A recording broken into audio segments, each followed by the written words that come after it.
All right, let's meet our players. This is a battle of Dallas players, ladies and gentlemen. On the left-hand side, Trey, you were asking me how to pronounce this. I'm going to go with T. Thee? I'm pretty sure it's Thee. I would guess T, but T. as somebody with a name that people have struggled to pronounce, That's I fair. try to make certain That's to fair. pronounce people. Like, I really want to get up and run out and ask him how to pronounce I'll his be name. honest, you're allowed. Okay, I'm going to go do that. Go do that. And then, of course, on the right, someone with a less difficult to pronounce name. This is James. Again, these boys have come all the way from Dallas to Austin to play each other.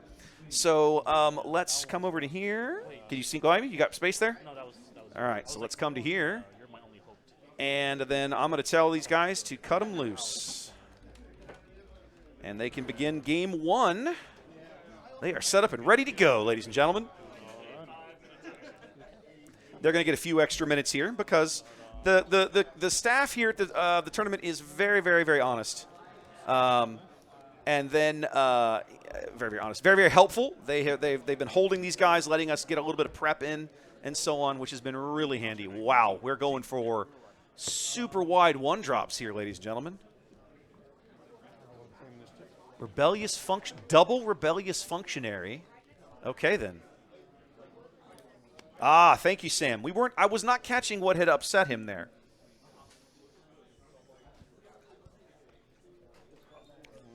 So you hear the H. It's T? T. Okay, like tea, like the drink. Okay, got it. Okay. These boys are already blowing and going here. I can turn these lights off. Let's turn them off so we don't blind ourselves. If I speak, can people hear me? I mean, I don't know why they wouldn't. You should put that mic a little you had it a little closer earlier. That was really good. To open my mouth a little wider when I speak. So this is T. Okay. And James. All right, let's start getting caught up on card plays here. Let's get this Fighters for Freedom on the board. Another card we're all going to – I don't know about you, Trey. I'm going to miss Fighters when it goes. I've always liked that card. It's a card that feels like it has just missed the cut on power when it comes to what you can play these days, which means it's probably costed and it's probably powered correctly. It's probably costed correctly, yeah. We'll make our little TIE fighter with Vader, and then we will – and then James here is going to back that up with the goofy Sanctioner shuttle out of set 3 that allows him to just pick up that Fighters for Freedom and claim it as his very own. So he can hug it, and squeeze it, and call it George. This is a lot of cards on the table. Both these boys are playing very wide, very early. What is this thing on the bottom that he's got 2 of? It is a Rebellious Functionary out of set 6. That's a new card. Just a 2-2 hidden for 2-2 hidden for 1. That's all it is. Dirt simple. Brother Beavis. Everybody just smashing face here. 2 to base, 2 to base, 2 to base. Feels like we should have called our podcast something like that. 2 to base? Although I think somebody else out there beat us to it. All right, we're going to spend 3 for red 5.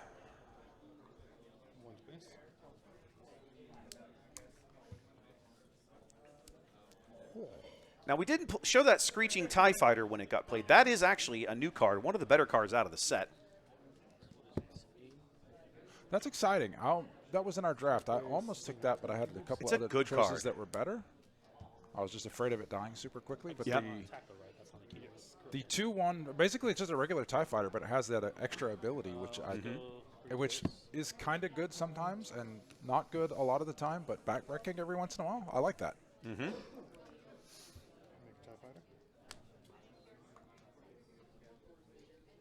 TIE Factory go Burr. And then a Crackshot V-Wing in orbit. So T now actually has some units he can begin to try and contest the high orbitals, but he's kind of behind here in terms of damage. This feels like these guys have just taken their decks and flung them at each other's face. I mean, that's how, to be honest, that's how Vader plays. Physically throwing cards at each other is what this feels like. That's how Vader works, man.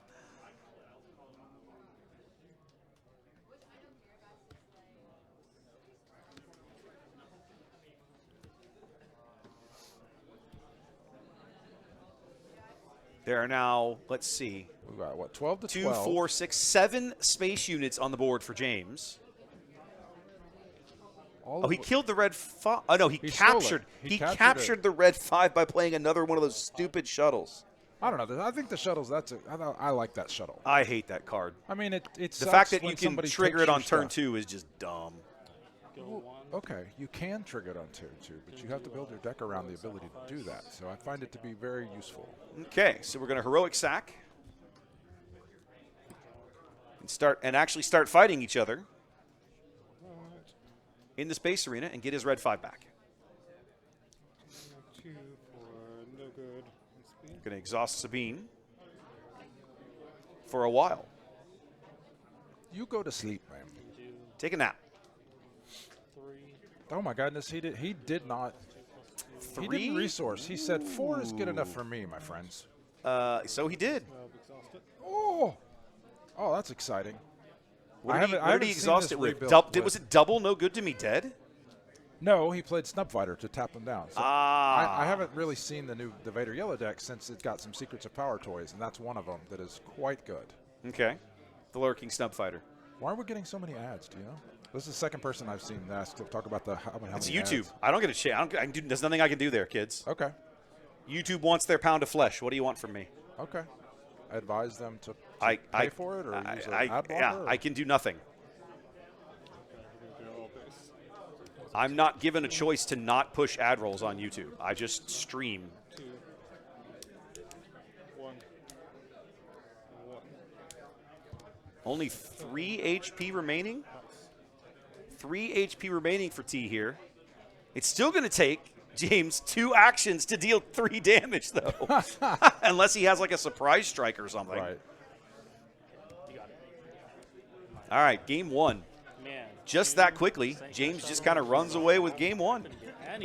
I sat down and rubbed my eyes. How's this match looking when we get started with game 1 here, Wes? Well, now that game 1 is over, you missed it. You missed it, Trey. All I did was want to find out how to pronounce his name by the time I got back. You missed it. I can't help you there.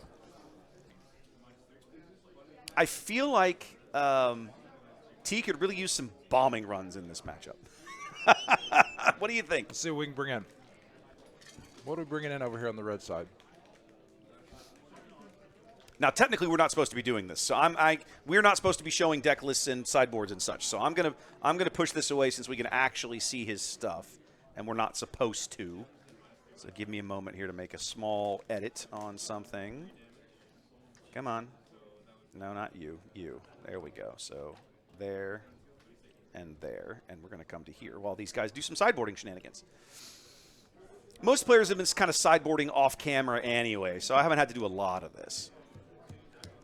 But typically, this is what I do. Typically, I come back to this screen for sideboarding time. This will be a short stream. Did you hear him?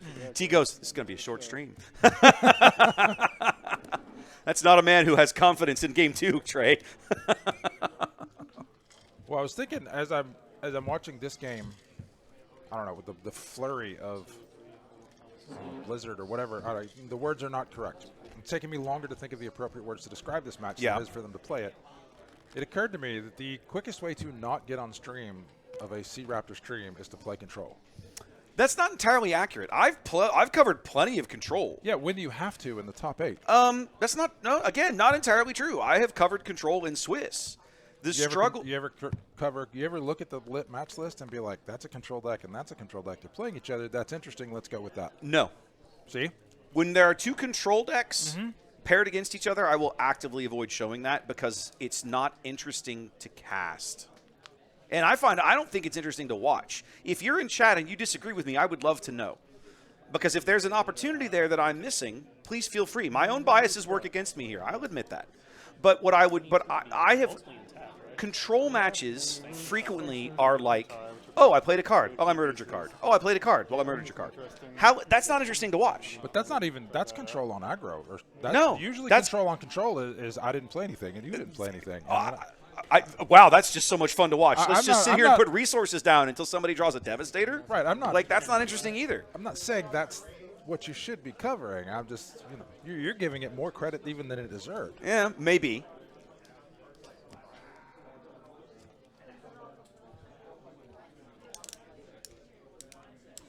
Now, chat pointing out that hero control tends to be more interesting than villain control. And I think I'll agree with that. Because at the moment, hero control, as rightly pointing out, is a little more unit-based and a lot less events in hand-based. That's not to say they don't play control events out of hand, but there's more going on the board in a blue hero control deck than there is in a blue-green villain one. I think it's villain control decks do exist that play like that. I think Mother Talzin is one. I would agree.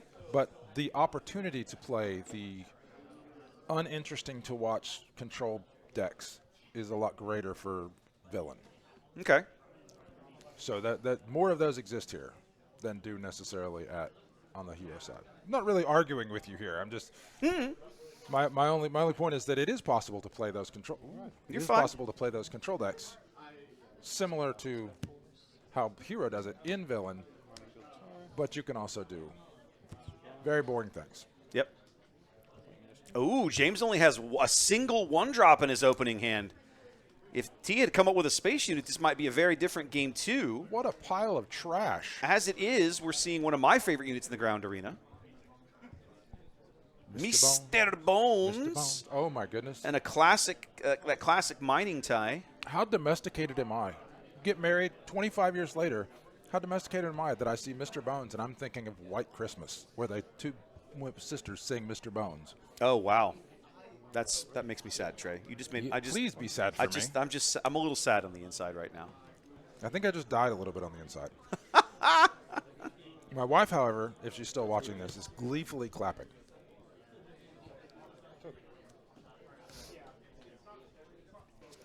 Someone in chat says mid-range is the most enjoyable to watch. I'm inclined to agree, just for no other reason than mid-range decks at least fight over the board. They fight each other, right? They fight in places we can see them fight. Well, and it's interesting. What do you do? Do you go face? Do you control units? Like it feels like there's more interesting decision points. Now there's a point that the chat just made, is that when one of these when you're watching two you're aggro decks in different lanes like this, and it's different lanes, yeah, and this just is also each other in the night. Yep. But at least these are value. Short. Well, but there's also another valid point there, which is and as a caster, I would rather be streaming any gameplay than a hold screen. Okay. The struggle I have is that calling a long control match is incredibly draining. Again, I always tell this story, and I've said it before, and I'll say it again. Last year in Minneapolis, day 2, I had Bobby Sapphire ride the desk with me as a color commentator, right? Really? And thank God for him, because not only was he just having him there to talk through matches and stuff was wonderful, but he also, when we got down to the top 4, it was this brutal match of Ray Datavault, that was John Tata's deck at the day, versus Cad Tarkentown. And those two guys, that match took 90 minutes to play, all 3 games. And it wasn't even control, but I was struggling by the end. Hard pass. Yeah, it was a lot.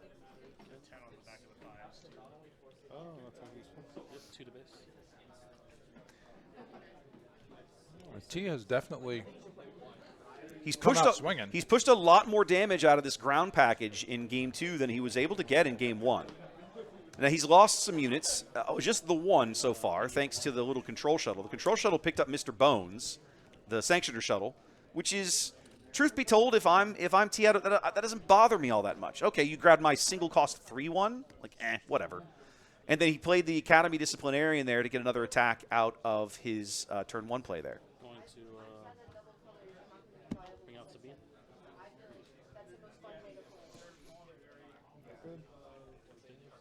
Hey, it's no good to me dead already. The sleepiest of Sabines. The sleepiest of Sabines.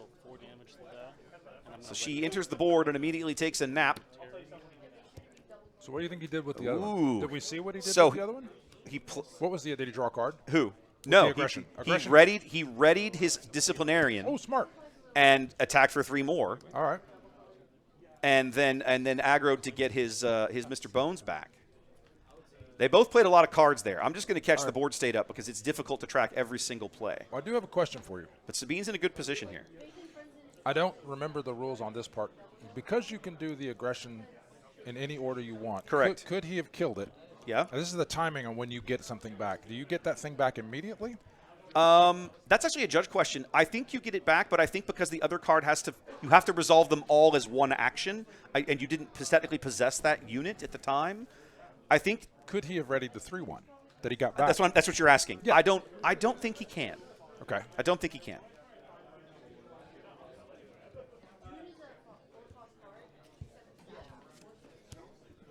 See, what I love about this discussion we're having is that it's sparked a very good discussion in chat about these things. And chat rightly pointing out that playing a control mirror is far more engaging and interesting because the decisions are very important than watching it happen. Everything's happening Now, in your head. Now I'll say this, and this is a point that, God bless him, that Stephen Cooper made to me last year in Austin. Mm-hmm. He told me straight up, he goes, you need to learn to play control because it'll make you a better caster. And he's right. And I've tried a little bit of it, but boy, it's such a struggle for me. What is that, craving power? Craving power on the Screeching Tie. Okay, so we got Kills rid a of 2/2. we got rid of the disciplinarian. Oh, he's a 3/4. disciplinary. So he's right, but I really need to make a concerted effort, I think, to get back into it after rotation. Because he's correct. Being able to play that matchup and talk through the resourcing decisions and stuff, I think would be very relevant. 7 HP remaining here for James. He's got all his resources ready. James can't push that much damage this turn. What are we looking at? 1, 2. Now it is the 6 resource round, isn't it? No, I think it's 5. No. Ooh, it is the 5. It should be the 5 resource. Yeah, because he just exhausted everything to play Cassian. Well, that means assuming he resourced it on that turn. But yes, he deployed Sabine and then immediately got this is the 5 resource round. So we're not looking at Vader yet. So James doesn't have lethal here. He's only got, 4 more damage, 3 more damage he can push. He has to strike twice to end the game. Right, but almost any 2 units in the mix will solve this problem for him. I would be honest, chat. I would love for control matches to get more interesting, and it seems like they're going that way with cards being. Oh, okay. I had the initiative in the wrong place. That's on me. So many of the cards being printed now feel like they're moving towards making it so that you do have to interact with the board in some way to get the control functionality that you're looking for. Mm-hmm. I have to play a unit, or I have to damage an existing unit in order to get rid of it with a control card or whatever. Which certainly makes that makes sense. Part of it. What makes this part of it the game more interesting, where other people are watching. Mm-hmm. I agree, because they force decision points on you. And they also afford your opponent more of an opportunity to get value of that unit or react or maybe heal it. Like maybe if the control cards that say you have to have a damage on a unit, well, maybe your opponent actually plays some kind of healing mechanic. That would be interesting. James taking initiative there, leaving damage on the board, realizing that going into his flip turn on the button was going to be a much bigger deal. Ooh, he's going to flip Vader into the ground arena, and then we're going to plot out a lurking snub fighter to exhaust Sabine. And we're going to plot out Palpatine. I love this play. This is those shenanigans you were talking about, Trey. So some ground sentinels now standing in T's way. That's a big deal. He needs another one of his little one-drop guys to get rid of the sentinel keyword. But the fact that he's not windmill slamming one tells me he might not have it. How big is Vader? How much does he hit? Vader's for right now? he's at 5'6". Oh, there's absolutely lethal on the board now, 100%. Between the 4/6, the Vader and the Shrieking Tie with the Craving Power on it, and any other unit constitute lethal damage at this point. Yeah, that feels. We've got a year stopped, and now I'm killing so you. T's got to find a way to navigate this. He might have the tools, he might not. He's got to knock off another spy. What's he sitting on his hand? Daring Raid might do it. He's got an A-wing and R2-D2. That's Daring Raid. There it is, right there on the far left. Yeah, but it's still too slow. It takes him 3 actions to win this game. So he attacks. His opponent attacks for 4. 1, 2, 3, 4 to put him at 23. Mm-hmm. But everything else attacks. Oh no, he has that A-wing. He's got an A-wing. The A-wing hits for 2. Okay. So James has a lethal in 2 actions, and T needs 3. Yep. I think T is going to come up 1 short, unless he doesn't do. Wait, no. Yeah. Oh, did he? He just turned off. He exhausted Cassian? No, he turned. That guy gets rid of. He blanks the keyword. He blanks the keyword, which is irrelevant. Yeah. The problem here is that, and then the A-Wing seals it. There it is. Literally one action. He's one action too slow. Action away. The smuggled out Palpatine made the difference there, Trey. Yeah. That was so quick. Actually, he had to have both of those because otherwise, without the tap on Sabine, he attacks with Sabine and does that extra damage to the base and wins the game. Yeah. So he had to have both of those smuggles to pull that out. Yeah. That's actually, I know that we were talking about how this isn't necessarily an interesting match. I think that's actually a really interesting way to finish it. That was a great finish for what was essentially, I'm gonna drag race over here and you're gonna drag race over there. And I think what surprises me a bit about this matchup is that we were talking about matchups where